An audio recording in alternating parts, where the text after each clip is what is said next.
दोस्तों, केसरिया फार्म के YouTube channel में आप सभी का स्वागत है।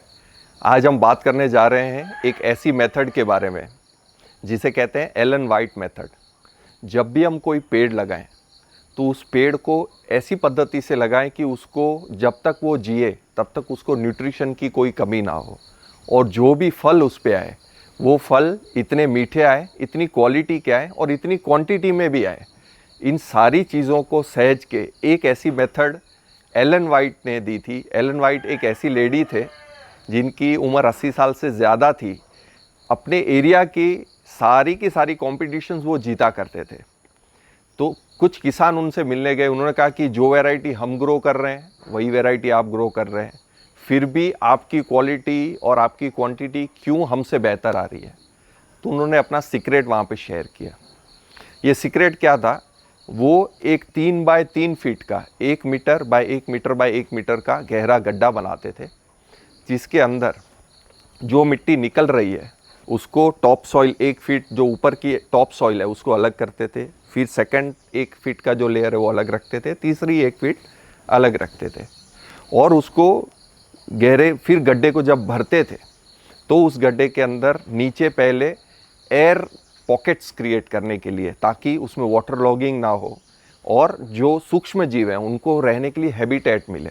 उसके लिए वो नीचे सड़ती हुई लकड़ियाँ, कभी कभार कोई ऐसे पाइप्स होते थे वो डाल देते थे, जिससे नीचे एयर पॉकेट्स क्रिएट होते थे, और ये पूरा जो पिट है उसके अंदर एयर सर्कुलेशन को इम्प्रूव करते थे। लकड़ियों का लेयर बनाने के बाद उसके ऊपर जो हमारी एकदम टॉप सॉइल निकली थी वो टॉप सॉइल और कंपोस्ट उसको मिक्स करके हम उसके ऊपर एक लेयर बनाते हैं, और जो सेकंड और थर्ड बॉटम लेयर था उसको हम अलग से उसके अंदर ज़्यादा क्वांटिटी में कंपोस्ट मिला के, और कुछ ब्राउन मटेरियल हमारे पास जैसे खेतों में हो, कुछ पत्तियाँ, कुछ छोटी छोटी टहनियाँ जो सड़ रही हो, वैसे मटेरियल का भी एक लेयर बना के उसके ऊपर सेकंड लेयर हम ये टॉप सॉइल जो सेकंड और थर्ड लेयर की टॉप सॉइल है उसमें कंपोस्ट मिक्स करके उसके ऊपर बिछा देते हैं। और फिर जब हम पौधा लगा रहे हो तो उसके अंदर छोटे छोटे कुछ पत्थरों का भी एक लेयर बनाते हैं। ये पत्थर क्या करते हैं? पेड़ को स्ट्रेंथ देते हैं खड़ा रहने के टाइम, क्योंकि इतना सॉफ्ट मटेरियल का अगर हम गड्ढा फिल कर रहे हैं तो कभी हवा आने से, कभी बवंडर या ऐसा कोई कंडीशन हो तो वो पेड़ गिर ना जाए, तो उसमें कुछ एक लेयर पत्थर की भी बनाते हैं। ये पत्थर उनको मिनरल्स भी देते हैं प्लांट्स को, तो इससे बहुत सारे फंक्शंस मिलते हैं।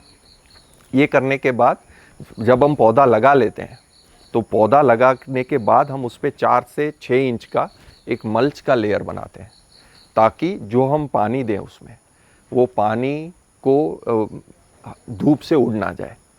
इससे मल्च 2-4 महीने में वो खाद भी बन जाएगी।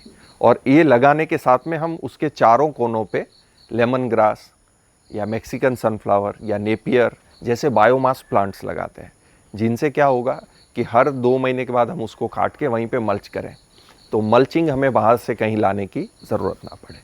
तो ये कंप्लीट डिज़ाइन है। ये डिज़ाइन के अंदर हमने जो जो पौधे लगाए हैं, आइए उसकी ग्रोथ देखते हैं। सबसे पहले है, आप मेरे बैक साइड में देख सकते हो, ये पपाया है। इसको हमने 3 फीट का गड्ढा नहीं किया है, इसको सिर्फ 2 फीट का गड्ढा किया है, लेकिन इसके आप पत्तों की साइज़ देखिए, और ये 7 महीने में ही इसकी हाइट आप देखिए, इसकी बहुत ही अच्छी ग्रोथ है। और इसके अंदर जो फल भी आ रहे हैं, इसके साथ हमने जो पहले भी इस पद्धति से पपाया लगाए थे वो पपाया में बहुत ही मीठे फल आ रहे हैं, और फलों की जो क्वांटिटी है वो भी एक्स्ट्रा ऑर्डिनरी क्वांटिटी आ रही है। कुछ एक मेल पौधा भी है, मैं आपको दिखाना चाहूँगा। वो मेल पौधा होने के बावजूद आप उसकी हाइट देखिए, उसकी हाइट आप देखेंगे ऑलमोस्ट 30 फीट प्लस है, और इसका ट्रंक का साइज़ भी आप देख सकते हैं। तो जो मेथड है, इसको हमने, जैसे हम कहते हैं कि बच्चों को बचपन में अच्छा खाना खिलाना चाहिए, तो वैसे ही हमने इसको अपने बचपन में बहुत अच्छा खाना दे दिया था। आप पीछे देख सकते हैं सहजन का पौधा है, तो ये सहजन भी, इसकी आप ग्रोथ देख सकते हैं, सहजन की ग्रोथ देखिए। इसके ऊपर जो फल आते हैं वो हमें कभी विश्वास नहीं होता कि इतने फल कैसे एक पौधा ले सकता है। और इसमें सबसे हमारा अभी तक का जो सक्सेसफुल प्लांट है वो है हमारा बनाना। आइए देखते हैं।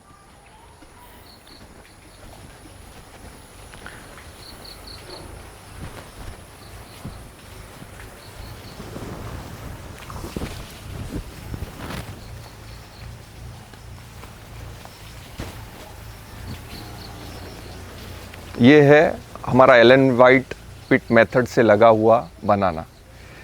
इसको हमने करीबन 16 महीने पहले लगाया था, एक ही पौधा लगाया था। इसको 3 बाय 3 का खड्डा करके ऑलमोस्ट हमने इसके अंदर 100 kg के आसपास कंपोस्ट डाला था। तो अगर हम पिट बनाने की कॉस्ट की बात करें तो अगर आप जेसीबी से भी पिट बना रहे हैं तो उसका कॉस्ट करीबन एक पिट बनाने का 50 से 60 रुपये हम मान के चलते हैं। 60 रुपीज़ का वो पिट कॉस्ट है। उसको फिल करते वक्त उसमें करीबन 200-250 रुपये का हमने गोबर का खाद डाला था। तो एक पिट का खर्चा करीबन हमें 300 रुपये के आसपास बैठा। लेकिन वो 300 रुपये में हमने अभी तक 16 महीने में इसमें से ये चौथा बंच हमें मिलने जा रहा है। तो एवरी 2 महीने 1.5-2 महीने पे एक बंच रेडी हो रहा है। तो आप देख रहे हैं इसके अंदर ऑलमोस्ट हमारे पास 20 से ज़्यादा अभी इसके जो सक्कर्स हैं वो रेडी होने जा रहे हैं। तो हर 1-1.5 महीने में हमें इसमें से एक बंच मिल रहा है। और इसको हमने उसके बाद में कोई भी खाद नहीं दिया। आप इसको डिज़ाइन को और इम्प्रूव कर सकते हैं। ये जैसे हमारे घर के पास है इसलिए हम इस पर ज़्यादा मल्च नहीं करते ताकि कोई स्नेक का या कोई इशू ना हो। अगर दूर है, खेत में है, तो आप इसको इसका ही जो बंच हार्वेस्ट करने के बाद इसकी जो प्लांट है उसको आप चॉप करके वहीं पे मल्चिंग कर दीजिए, उसका ही वहीं पे खाद बन जाएगा। तो ये एक साइक्लिकल प्रोसेस है। और एक चीज़ हमने नेचर में जो देखी कि पिछले 10-12 सालों से जब से हम खेती कर रहे हैं कि जहाँ पर भी नेचर का एक कार्बन साइकिल है, वो साइकिल जहाँ पर उपलब्ध है, जैसे कि अगर यहाँ पे जो यहाँ का इसका पौधे का बायोमास है वो फिर से हम ज़मीन को दे दें, सिर्फ इसका जो उत्पादन है वही हम यूज़ करें, तो वो ज़मीन हमें हमेशा के लिए एक प्रोडक्टिविटी देती रहेगी। तो नॉर्मली किसान जैसे कोई भी फसल लेते हैं तो उसके बाद जो उसके अवशेष हैं उसको जला देंगे या उसको अपने खेत की मेड़ पे फेंक देते हैं। ये नहीं करना है। अगर हम उन्हीं अवशेषों को फिर से ज़मीन में डालें और एक्स्ट्रा भी कुछ अवशेष देने वाले बायोमास प्लांट्स लगाएं, जैसे कि सुबबुल है, सहजन है, जिसको हम हर 2-3 महीने पे उसकी बायोमास आए उसको हम काट के ज़मीन के अंदर डालते रहें। तो ऐसे ही डिज़ाइन हम तैयार करें कि हमारी ज़मीन में ज़्यादा से ज़्यादा कार्बन जाए। और अगर हम कोई फल लगा रहे हैं तो उसे हम 3 बाय 3 फीट का गहरा गड्ढा बनाएं। और अगर हम कोई सब्जी भाजी लगा रहे हैं तो उसके लिए ज़्यादा गहरा गड्ढा बनाने की ज़रूरत नहीं, उसमें सिर्फ 1.5 बाय 1.5 फीट का गड्ढा भी बनाया तो बहुत ही अच्छा आपको रिज़ल्ट मिलेगा। जैसे कि हमने ये फूल के पौधे लगाए हैं और ये गिलोय के वर्ग की ही एक ऑर्नामेंटल है जो हमने हमारे यहाँ पे मंडप बनाने के लिए लगाई। ये बेल भी हमने डीप पिट मेथड से लगाई है। तो इसकी आप ग्रोथ देखिए। हमें यहाँ पे एक कर्टन बनाना था तो ये कर्टन नेचुरली ही बन गया है और इसकी ग्रोथ भी इतनी फास्ट हो रही है कि लगता है हमारे पूरा जो गज़ीबो है इसकी पूरी मंडप को इसने कवर कर लिया है।